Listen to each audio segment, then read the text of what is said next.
first let's start talking about what cancer actually is. What is that in the body? Kind of an esoteric term that people just don't really understand. They think it's like a death sentence. But what's actually happening? Cancer. So first of all, we all have cancer. Every one of us. Mm-hmm. All of us do. It is of us. It is the cells live in every single one of us. Cancer, the way we qualify cancer, because when you say cancer, it's not a word, it's a paragraph, right? Like it brings such a connotation here. But cancer really is a process. We make it sound like it's an event or a thing, but it is a process.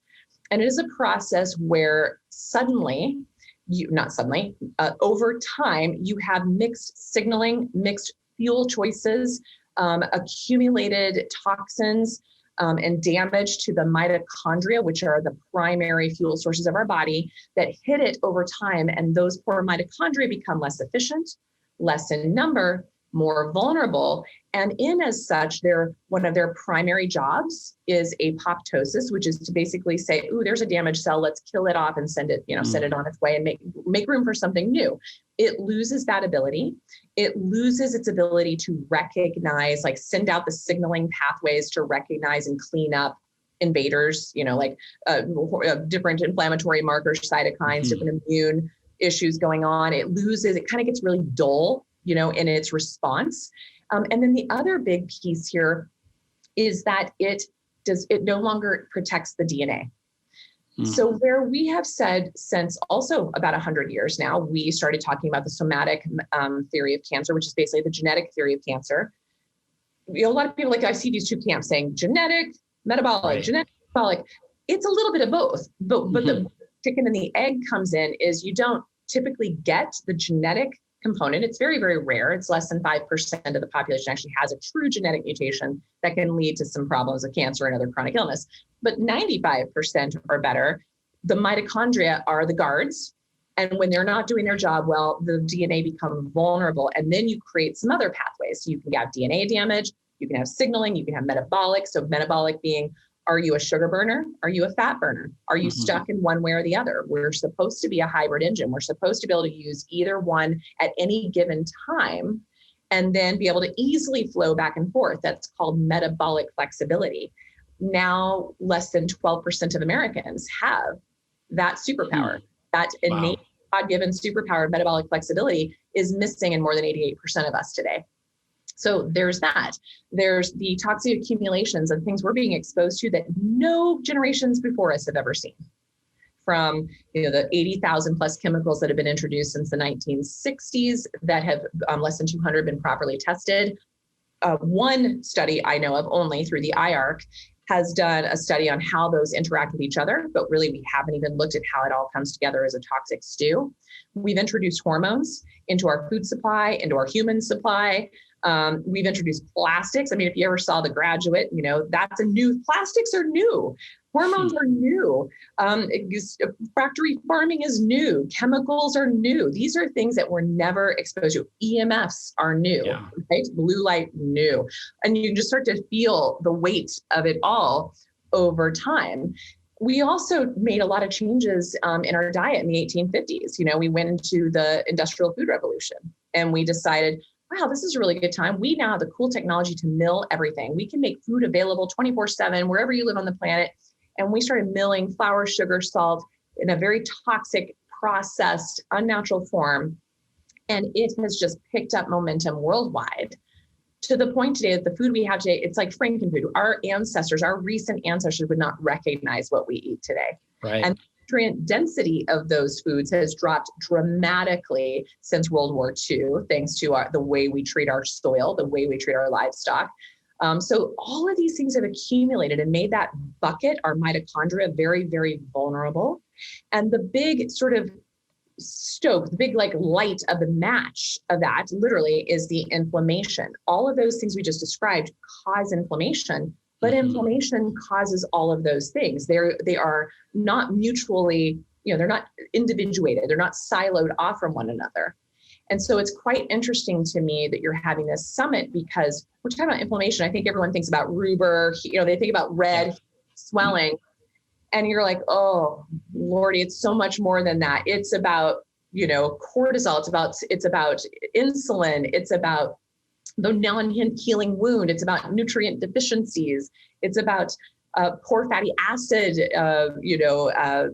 metabolism, and taking us out of a 1-to-1 ratio of 6s to 3s of your omega-6 to 3 ratio of fatty acids to closer to anywhere from studies saying 20 to 36 to 1, depending on your diet and lifestyle. We have changed so much in such a short period of time. We've not been able to adapt, which I believe is the direct cause of this loss of metabolic flexibility. Is we've made too many changes too quick and our body can't adapt. And so back to your specific question of cancer, cancer is basically all systems fall apart, all communication, it all becomes disconnected. And suddenly you have this cell that's been part of a whole organism. And think about this on the big picture of the world around us right now. And suddenly it loses itself in the midst of that. And some of us get lost and we shut down. Some of us get lost and we fight out. Right. Cancer can do that. It can get very dormant, just hang out forever and ever and ever and ever and ever until something wakes it up. Or it can like immediately explode out and let you know it's there and become the big bully of the system and take over. But ultimately, it is disconnected from its societal norm. It's lost communication, it's lost its way, it's rogue. One of my colleagues, Dr. Tina Kazor, she calls it a sociopathic cell. Right. So completely divided, and they will continue to cause mass destruction without of the host until, frankly, when the host goes, they go too. But they're so caught up in that explosion that they lose sight of that. It's a really good analogy. I've always thought of it as like a selfish cell or like a criminal cell. Because the way our cells are designed, they'll give up their lives, and they do every day, for the good of the whole. Yes. Right? Like a good soldier, right? In a sense. Whereas a cancer cell is selfish. It's going to try to hoard resources to the detriment of the human being. Even though when we die, the cancer dies. Exactly. It doesn't really understand the full picture, and it's hoarding resources. Exactly. And we are living that experience around us in the world today. So we can see that happening of the loss of our resources. Right. Even just the way we interact with another human being is interesting today.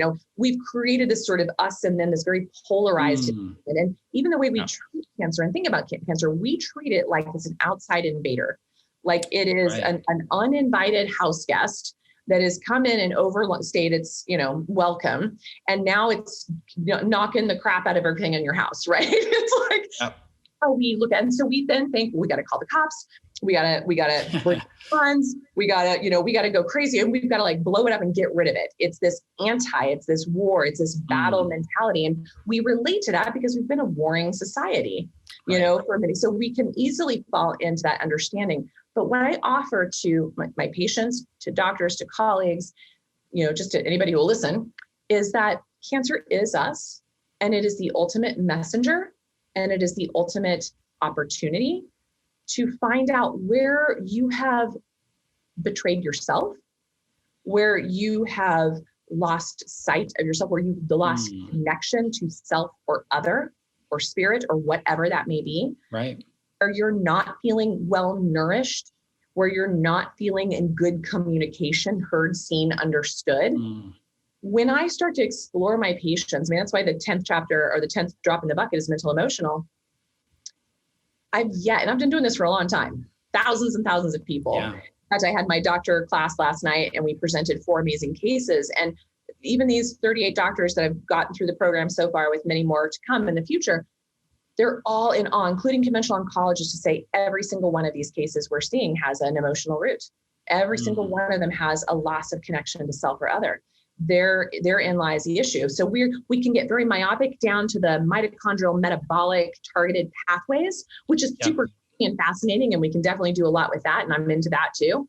But we also need to remember that wrapped around those little mitochondria is this whole organism, this whole being, this whole soul that is also neglected and disenfranchised and needs to be brought back into the fold.